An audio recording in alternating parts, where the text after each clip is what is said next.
Rosie's Pet Project's Campus for Animal Care with 5-year-old mixed breed. I'm thinking there's some Shepherd. Alonsita. You're not expecting that? She's been playing with this so enthusiastically. She definitely needs to be in a home that has room to run. So if you've got a yard or a dog park close by, she wants to run and play. She'll entertain herself. She was throwing this toy around and catching it and bouncing it off the fence. So high energy. Wear her out and then let her recharge while you do other things.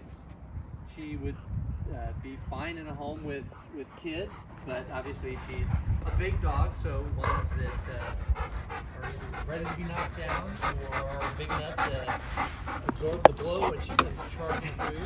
She's not been rough with us. She seems to avoid us when she's going for the toy, so she has good play behavior, and now she's worn out. We've been playing for quite a bit today, haven't we? Yes. If you'd like to give Alonsita her forever home, come to KC Pet Project. And if you'd like to help other senior and harder to adopt dogs find their forever home, make a donation at rosiefund.org.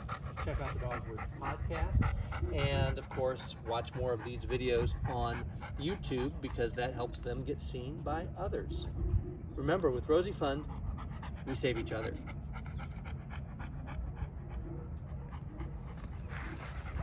It's a good girl.